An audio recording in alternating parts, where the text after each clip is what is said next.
Kibenge TV. Shalom et bienvenue chez Kibenge TV dans notre émission de chaque jour, la bonne nouvelle. Aujourd'hui, vous serez avec votre ami préféré de tous les jours, votre frère Cédric Mapendano. Et avant de commencer toutes choses, comme d'habitude, nous allons prier. Éternel notre Dieu, nous bénissons grandement ton nom d'avoir permis que nous soyons encore sur ce plateau, ce moment. Nous te prions, éternel Dieu de gloire, d'être avec nous. J'ai prié pour mon frère, j'ai prié pour ma soeur, lorsque cette parole puisse apporter encore des changements dans nos vies. Au nom de Jésus, nous prions ici. Amen. Et voilà, bien-aimés, la fois dernière, nous étions en train de parler de comment commencer une vie nouvelle. Et c'était notre thème de la fois passée. Et nous avons bien dit que nous allons faire cet enseignement en 6 leçons. Et la fois passée, nous avions parlé de 3 leçons. Et aujourd'hui, nous allons finir cet enseignement avec 3 autres leçons. Et au commencement, nous avions commencé par définir c'est quoi une vie nouvelle.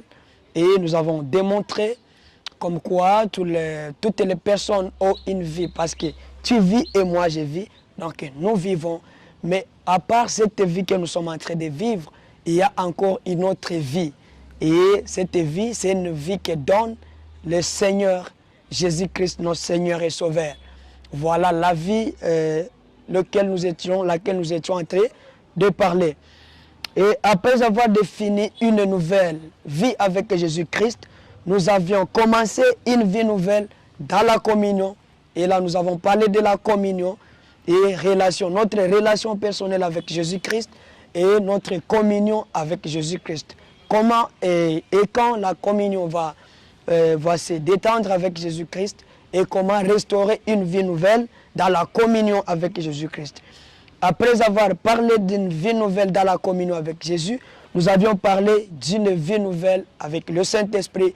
Et là, nous avons démontré comment, quand on reçoit le Seigneur Jésus-Christ dans ta vie, tu reçois directement un don. Ce don, c'est le Saint-Esprit, l'ami fidèle, celui qui sera en train de nous orienter à tout le temps, à chaque domaine, partout dans notre vie nouvelle. C'est le Saint-Esprit qui sera en train de nous guider.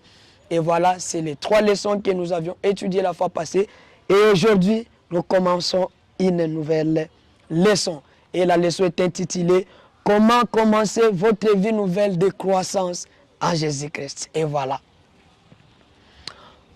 Toutes les personnes, tous les parents, quand ils mettent au monde un enfant, ils veulent le voir grandir. Je ne sais pas si tu es parent comme moi. Moi, je me suis déjà marié, j'ai des enfants. Je crois que toi aussi. Et si tu es célibataire, j'ai prié que Dieu puisse te donner l'époux, l'épouse, afin que vous puissiez avoir des enfants. Et quand vous aurez des enfants, je sais que vous aurez aimé le voir grandir. Parce que personne ne peut être content quand il met un enfant au monde. Et puis 2 ans, 3 ans, il reste toujours bébé. Il ne parle pas, il ne marche pas. Bon, ça sera inquiétant. Alors, c'est la même chose avec notre vie. Quand nous naissons, quand tu reçois le Seigneur Jésus, tu nais de nouveau. Et là, on a parlé beaucoup sur ça la fois passée. Et quand tu vas naître, tu auras besoin de grandir. Jésus veut te voir en train de grandir spirituellement. Et c'est que nous sommes en train de parler maintenant. Comment commencer votre vie de croissance en Jésus-Christ? Avant d'y arriver, je vais te souvenir une chose. J'ai dit la fois passée que vous recevez Jésus comme votre Seigneur et Sauveur, c'est par la foi. Et ça se trouve en Hébreux chapitre 10, verset 38. Je vais lire avec vous. Hébreux chapitre 10, verset 38. La Bible dit: et mon juste vivra par la foi. Mais s'il se retire, mon âme ne prend pas plaisir à lui. Amen. Donc, tous nos prédécesseurs dans la foi, ils ont accepté Seigneur Jésus, c'est par la foi. Moi qui vous parle, je n'ai jamais vu Jésus-Christ, mais je lui connais au travers de la foi. Je lui ai reçu comme mon seul Seigneur et Sauveur personnel de ma vie. Et dans ma vie de tous les jours, j'expérimente ces merveilles au travers de ma relation personnelle avec lui. Et je vous ai dit la fois passée que nous l'avions accepté tous par la foi Et la fois passée, tu l'as aussi accepté. Mais aujourd'hui, nous allons voir maintenant comment est-ce que tu vas grandir comme tu l'as accepté. Il y a 3 choses que tu vas faire. Nous devons faire 3 choses pour grandir spirituellement. La première chose que nous devons avoir chaque jour de nos vies, nous devons expérimenter la vie de prière. La deuxième chose, nous allons expérimenter la vie de l'étude de la Bible. Et la troisième chose, nous allons passer par l'obéissance de la parole de Dieu. Et nous allons maintenant décortiquer chaque point par point. La prière. C'est quoi la prière maintenant? La Bible nous dit que pour grandir dans la vie spirituelle, dans cette vie que nous avions commencé, nous devons appliquer la vie de prière. C'est quoi la prière? La prière, c'est parler avec Dieu. Nous parlons avec notre Dieu, c'est au travers de la prière, bien-aimés dans le Seigneur. Prier, c'est parler avec Dieu. Prier, c'est aussi écouter Dieu. Quand nous parlons avec les gens, quand je parle, comme je suis en train de parler avec vous, je parle avec vous, vous m'écoutez, et quand vous allez répondre, je vais aussi vous écouter. Quand nous échangeons chaque jour avec les gens, nous les écoutons et eux aussi nous écoutent. Et voilà. Donc, prier, c'est parler avec Dieu, mais prier aussi, c'est écouter Dieu. Nous parlons Dieu et Dieu aussi nous parle, nous l'écoutons. C'est ça la prière. Le fait de ne pas prier souvent est la source des échecs dans la vie des chrétiens. Lisons Éphésiens, Philippiens chapitre 4. Lisons avec vous Philippiens chapitre 4, versets 6 jusqu'à 7. Prenez votre Bible et nous allons lire ensemble. Philippiens 4, 6 jusqu'à 7. Et nous lisons dans le nom de Jésus.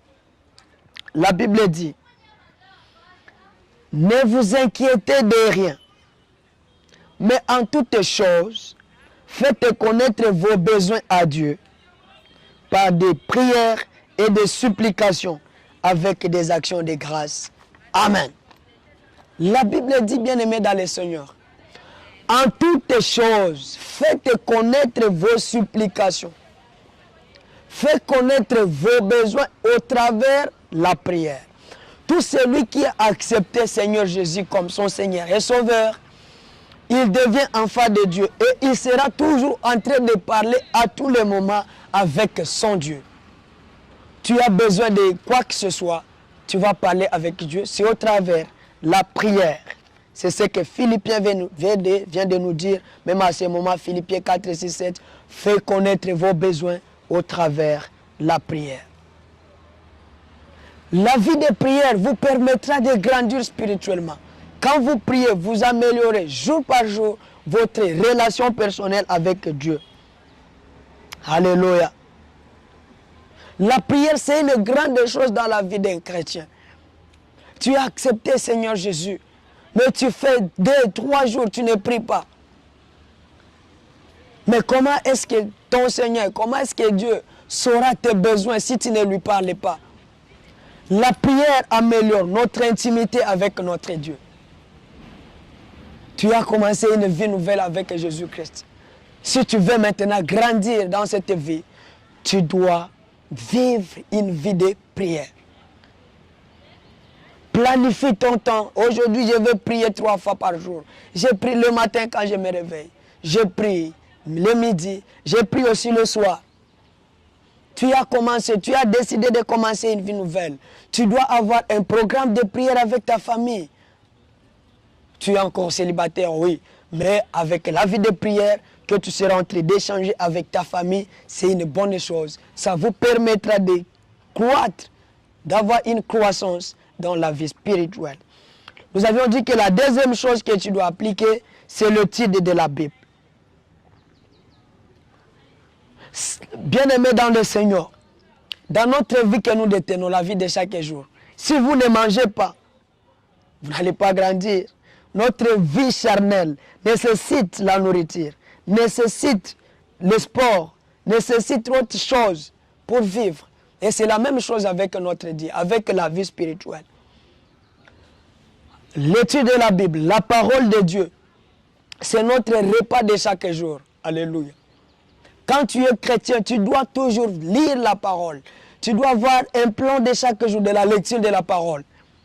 Parce que tu ne manges pas, tu risques d'attraper d'autres maladies. Et c'est la même chose dans cette vie.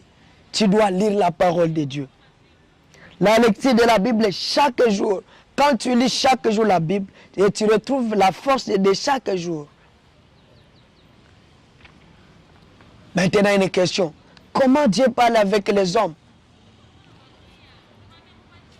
Conformément aux Philippiens chapitre 4, verset 6 jusqu'à 7. Lisez aussi 2 Timothée 3, 16, 17. 2 Timothée 3, 16, 17. Vous allez découvrir comment est-ce que la lecture de la Bible aide les chrétiens. Qu'est-ce qui fait croître notre foi? C'est toujours la Bible. Vous allez lire aussi Romains chapitre 10, verset 17. Quand est-ce que nous devons lire la Bible? Lisons Actes 17, 11. Actes des apôtres. Actes des apôtres 17, 11. Prenez la Bible et lisons Actes des apôtres. Verset 17, chapitre 17, verset 11. Lisons dans le nom de Jésus. Ces Juifs avaient des sentiments plus nobles que ceux de Thessalonique. Ils reçurent la parole avec beaucoup d'empressement. Ils examinaient chaque jour les Écritures pour voir si ce qu'on leur disait était exact. Amen. Bien-aimés dans le Seigneur, ce moment de temps de fait est très difficile. Quand tu deviens chrétien, tu acceptes Jésus-Christ dans ta vie, tu dois examiner les Écritures. Aujourd'hui, il y a les faux prophètes qui se sont multipliés. Et ils se multiplient chaque jour. Si nous n'examinons pas la Bible, nous risquons de nous perdre. Tu as commencé une nouvelle vie avec Jésus-Christ. Tu as besoin d'avoir le repas spirituel. Tu as besoin d'examiner les Écritures chaque jour. Il y a de mauvaises nouvelles que j'ai reçues autrefois. Comme quoi, il y a des gens qui veulent remplacer cette Bible. Nous allons parler de cette Bible ici dans la prochaine leçon. Il y a les gens qui veulent changer la Bible, bien-aimés dans le Seigneur. Et ça, c'est risquant. Nous devons examiner les Écritures chaque jour. Il y a des réunions qui se passent par-ci, par-là. Il y a des racontes. Il y a des gens qui s'appellent les chrétiens. Et c'est ce que Jésus avait dit. Les faux prophètes vont se multiplier chaque jour. Si nous n'examinons pas les Écritures, nous risquons de nous perdre. Parce qu'aujourd'hui, il y a des gens qui s'appellent pasteurs. Il y a des gens qui s'appellent, c'est pas bishop, c'est pas qui. Mais, quand ils prennent leur Bible, ils enseignent la parole, ils interprètent ça, ce n'est pas comme Jésus l'avait prévu, mais ils interprètent ça pour leur ventre, pour chercher quoi vivre. Et alors, nous devons faire attention, bien-aimés dans le Seigneur. Nous devons vivre la parole de Dieu. Nous devons lire chaque jour la parole de Dieu. Nous devons chaque jour examiner les Écritures si ce qu'on nous dit est vrai. Alléluia. Et je sais que à partir de cet enseignement de ce moment-ci, tu vas planifier, tu vas faire un programme de la lecture de ta parole à la maison et chaque jour. Comme illustré, alors, la troisième chose, comme nous l'avions dit, la troisième chose que tu dois appliquer, c'est l'obéissance. L'obéissance à la volonté de Dieu est essentielle à la croissance continuelle de la vie chrétienne. Connaître l'importance de la prière et l'étude de la Bible ne suffit pas, à peu de valeur si nous ne les pratiquons pas. Écoute, bien-aimé dans le Seigneur. Tu peux lire la Bible chaque jour. Chaque matin, tu te réveilles, tu prends la Bible et tu lis. Chaque soir, tu prends la Bible et tu lis. La lecture de la Bible, la prière ne suffisent pas si vous n'obéissez pas à cette parole. Alléluia. Lisons ensemble Jacques chapitre 1 verset 22. Nous allons voir qu'est-ce que la Bible nous dit? Jacques. Nous lisons ensemble Jacques, chapitre 1, verset 22. Et nous lisons dans le nom puissant de Jésus. Mettez en pratique la parole et ne vous bornez pas à l'écouter. Je répète ce verset bien-aimé dans le Seigneur.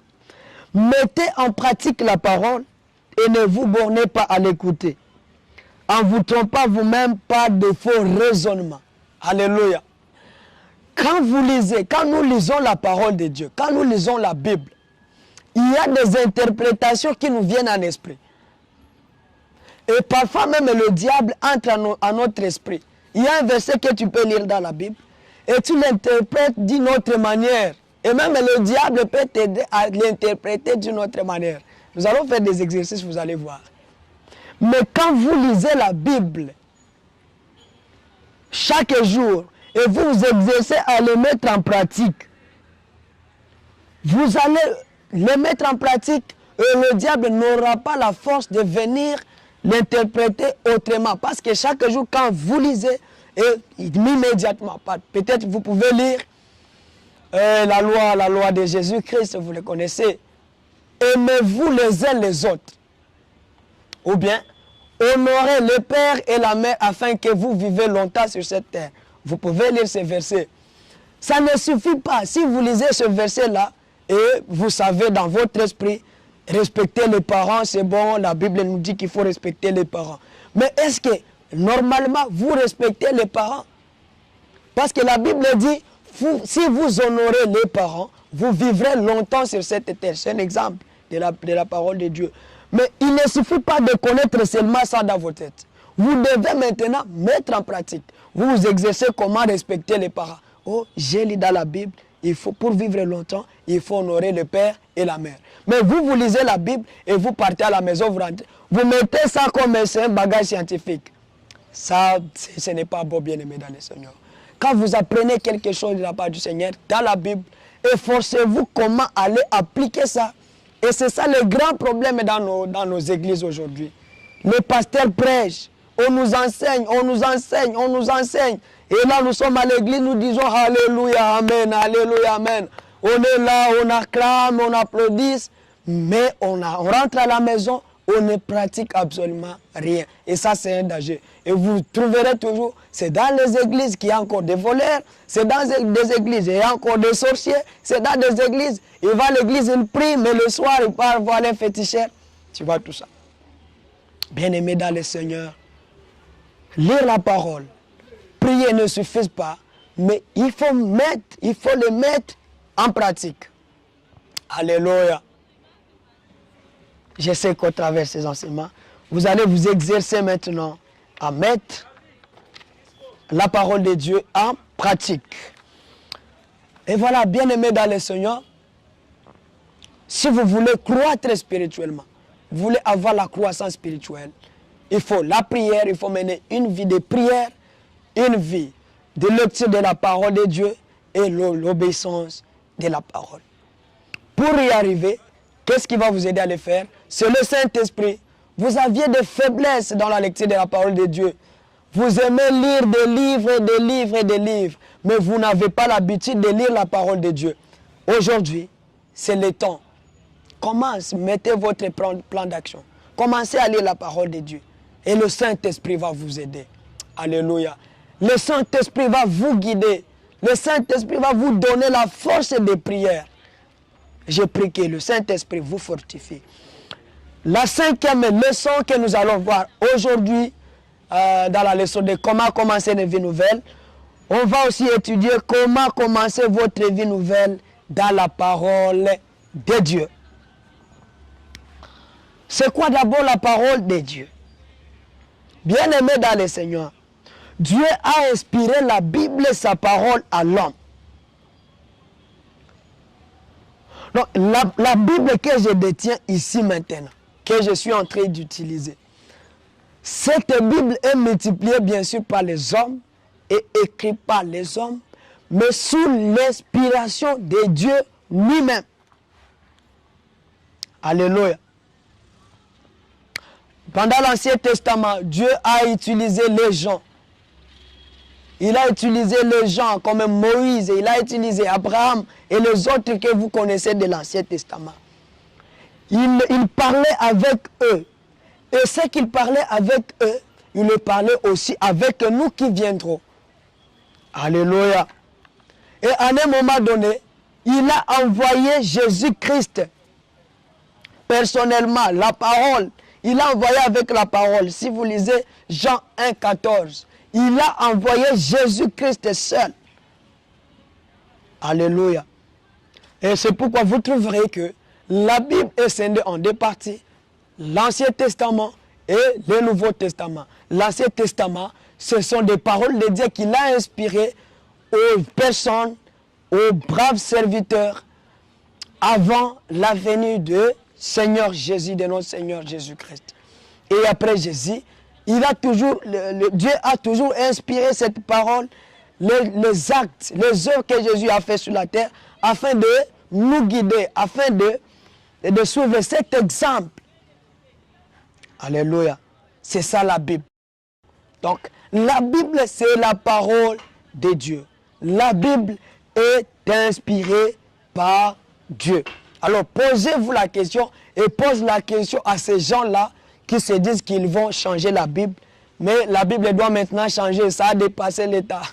Vous voyez, nous sommes dans les temps des fins. En tout cas, il faut être très, très prudent, chers chrétiens, bien-aimés dans le Seigneur. La Bible ne doit pas changer. La Bible existe. Dieu ne change pas et la Bible ne doit jamais changer. Et alors, la Bible, c'est que nous allons montrer comment commencer une vie nouvelle dans la parole de Dieu. Nous allons voir comment lire la Bible. Parce qu'il y a des gens qui me posaient la question. Mais frère Cédric, moi j'ai une Bible. Je me pose la question, comment lire la Bible? Comment commencer la lecture de la Bible? Dans la Bible, il y a 66 livres. Comment est-ce que je vais apprendre tous ces 66 livres? Alors, nous allons voir cela avec vous pour vous permettre à continuer à avoir une vie nouvelle dans la parole de Dieu. La première chose que vous devez savoir, bien-aimés dans le Seigneur, c'est que la Bible est le livre le plus important qu'on pourra lire. Je sais que vous, si vous partez dans les bibliothèques, vous trouverez des livres de scientifiques.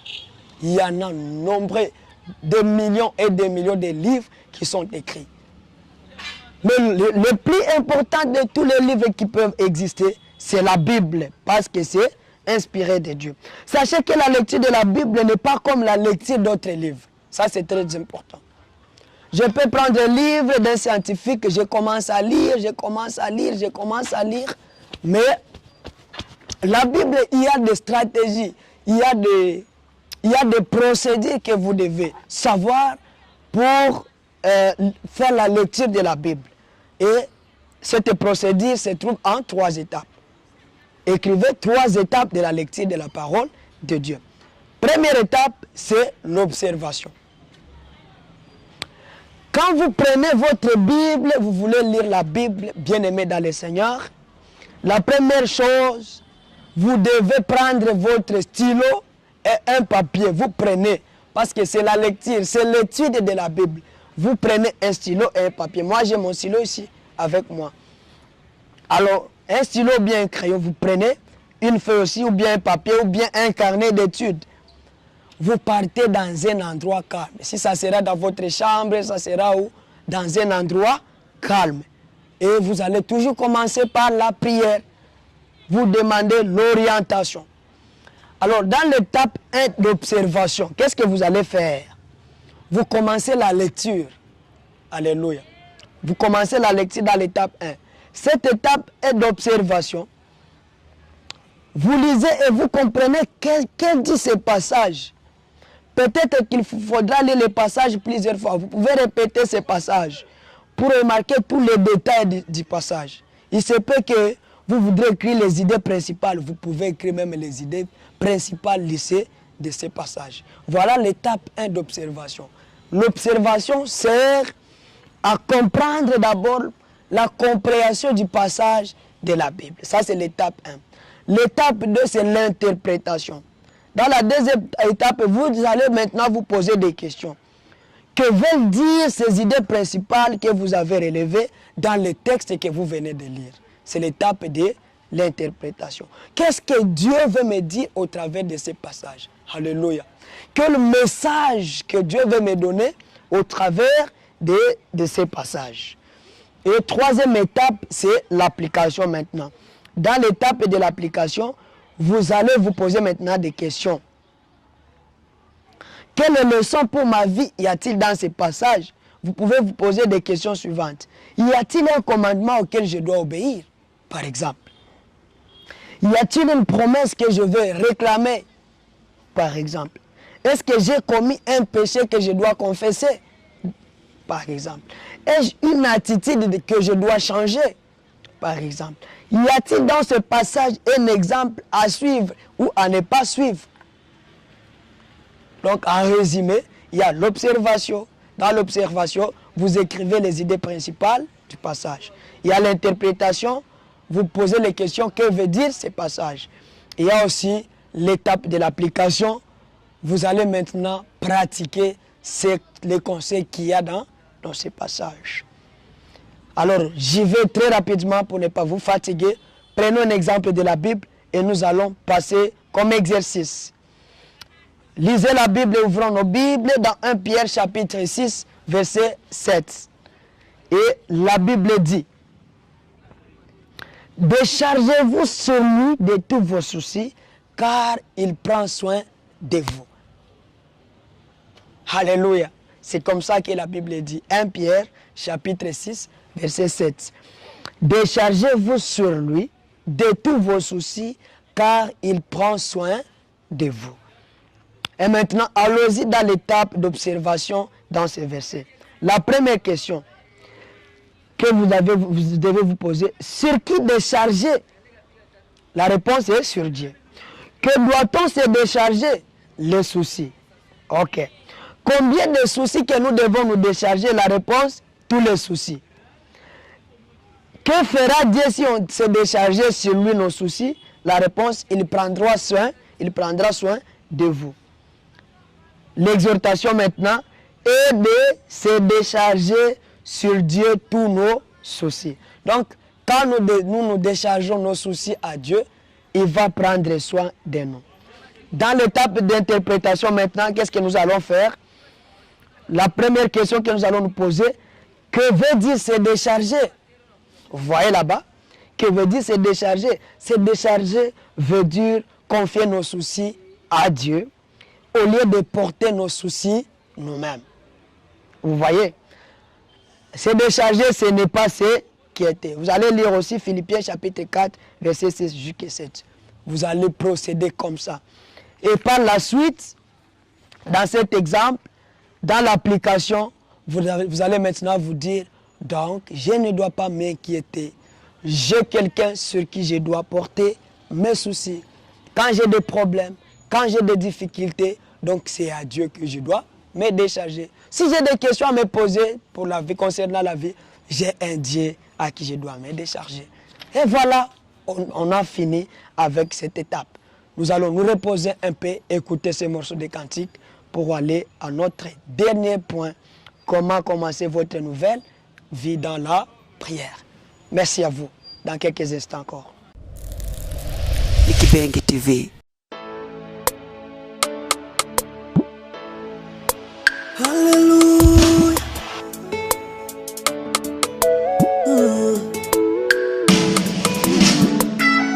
Congo. Congo. Nirudieni. Oh, nirudieni. Nirudieni Congo.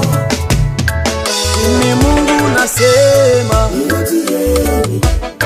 RDC. Nirudieni. Oh, nirudieni Congo. Ni taifa langu la kupotea kwa kukosa maarifa. Kwa nini basi mwangamia kwa kukosa hekima? Kongo kilio, kila siku machozi, Kongo ni vita, kila mara mabomu. Kongo ni njaa, hakuna maisha. Ubakaji Kongo, mauaji Kongo, uporaji Kongo. Kongo, Kongo wanangu, Kongo, nirudieni nasema, hey, nirudieni, hallelujah, nirudieni, oh, oh, nirudieni, Kongo, Wakongo mani, nirudieni, Kongole, nirudieni, hallelujah, nirudieni, Kongo. Mtu akitaka kujenga pasipo mimi, anafanya kazi bure, anafanya kazi bure. Mara ngapi wana wangu mmefanya vikao, kikao hiki tunataka amani, kikao hiki twakomesha vita, kikao hiki tunataka tupone. Mulienda huku na kule kutafuta misaada kwa taifa kubwa kubwa, mtusaidie. Paka sasa mmefikia wapi? Fungua macho Kongo, weni macho Kongo, fungua macho Kongo. Nirudieni Kongo, nirudieni Kongo, nirudieni, ha. Nitawaponya Kongo, nitawabariki nitawainua Kongo, nirudieni, nirudieni Kongo Kinshasa, nirudieni Kongo, Kongo, nirudieni RDC, nirudieni, hallelujah, nirudieni Kongo, nirudieni, nirudieni. Dédicace on the beat. Merci notre bien-aimé dans le Seigneur, frère Kael, de nous avoir balancé ces morceaux de cantiques. Et nous continuons maintenant. Comment commencer votre vie nouvelle dans la prière? Qu'est-ce que signifie prier? On l'a dit autrefois. Prier, c'est parler avec Dieu. Quand vous recevez Jésus-Christ, vous avez directement le privilège de communiquer directement avec votre Dieu. Si nous désirons une vie chrétienne vivante et remplie de satisfaction, nous devons toujours chaque jour avoir l'habitude de converser avec Dieu par la prière. Nous pouvons nous approprier toutes les ressources que Dieu a pour nous en Jésus-Christ. Savez-vous qu'il y a des promesses que Dieu nous a promis? Dieu t'a promis beaucoup de choses. Il nous a promis que nous sommes les héritiers de tout son royaume. Et nous sommes les co-héritiers avec Seigneur Jésus. Pour porter nos déclarations, pour amener nos soucis, qu'est-ce que nous devons faire? Nous devons entrer en profondeur dans la prière. Toutes les relations satisfaisantes impliquent une communication mutuelle. Ah, ça vous le savez. Vous vivez avec votre épouse dans la maison. Vous vivez avec vos parents dans la famille. Vous vivez avec votre pasteur à l'église. Ou bien vous vivez avec votre patron dans les services. Dans votre relation, vous devez toujours en train d'échanger chaque jour. Vous serez en train de parler chaque jour. Alléluia. C'est la même chose avec notre Dieu. Pour prouver notre relation, nous devons chaque jour parler. Vous savez moi, même dans des petites choses, je parle avec Dieu. Alléluia. Il ne faut pas toujours attendre quand vous avez le problème maintenant. Oh, je suis malade, Seigneur, je dois prier. Oh, je vais acheter un véhicule, j'ai manqué de l'argent, je vais prier. Non, non, bien-aimé dans le Seigneur. À chaque moment, vous devez prier. Même quand vous avez péché, vous avez dit le mensonge, par téléphone, on vous a appelé. Oh, mon frère Kael, où êtes-vous? Non, non, je suis à l'hôpital pendant que vous êtes à la maison. Vous voyez, vous avez trompé. Et là, vous allez dire, oh Seigneur, je viens, je te demande le pardon. C'est dans la prière. Donc, si vous voulez demander le pardon, c'est dans la prière.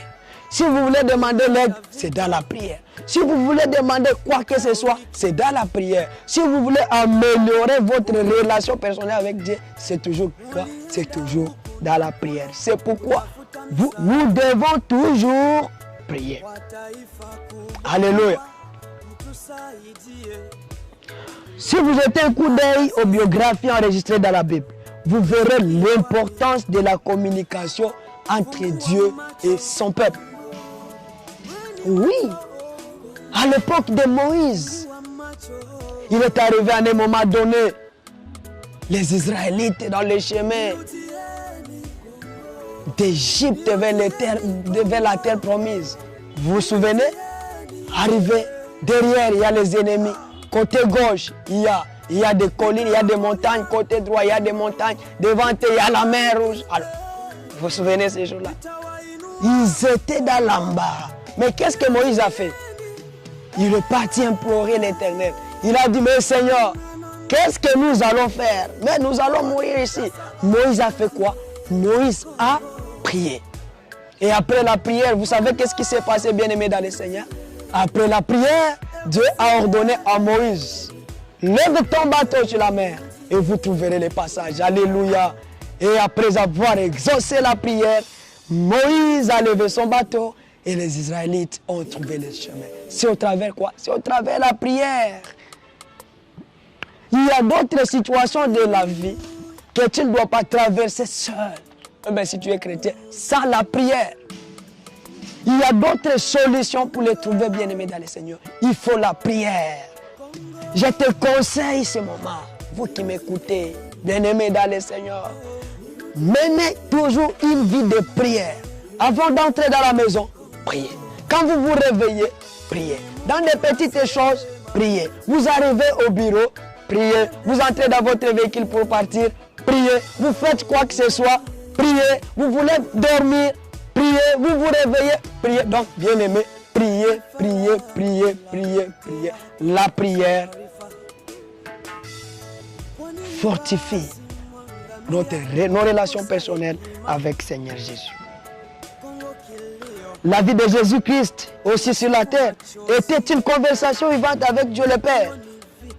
Quand Jésus était sur la terre, dans des moments donnés, il laissait même les disciples et il montait à la montagne pour prier, pour parler avec son Père. La prière était l'énergie de la vie de Jésus et de son œuvre. Jésus-Christ avait une mission. Il avait une mission qu'il devait accomplir. Mais il savait aussi que sur la terre, ce n'était pas facile. C'est pourquoi à chaque moment, Jésus-Christ aussi priait. Et s'il a vaincu la mort, s'il a vaincu la croix, vous savez pourquoi? C'est la prière. C'est la prière. Alléluia, c'est la prière. Jésus a vaincu sur au travers de la prière. Pour vaincre le péché, il nous faut la prière. Pour vaincre tout ce que nous voyons sur la terre, il nous faut la prière. Nous venons de terminer nos 6 leçons. Vous allez suivre les 3 leçons et ces 3 leçons, ça fait 6 leçons. Quand vous allez écouter ces messages, j'aimerais que vous les mettiez en pratique. Et je prie Dieu pour toi. Que Dieu te fortifie, que Dieu te donne. Dieu a besoin de toi. Dieu a besoin de nous. Dieu a besoin de vous qui nous écoutez. Vous savez déjà les 4 lois spirituelles. Vous savez déjà les 6 leçons. Comment commencer une vie nouvelle. Et à la prochaine occasion, nous allons apporter maintenant d'autres enseignements. Mais je sais que ça vous a fortifié. Je sais que ça a changé votre vie.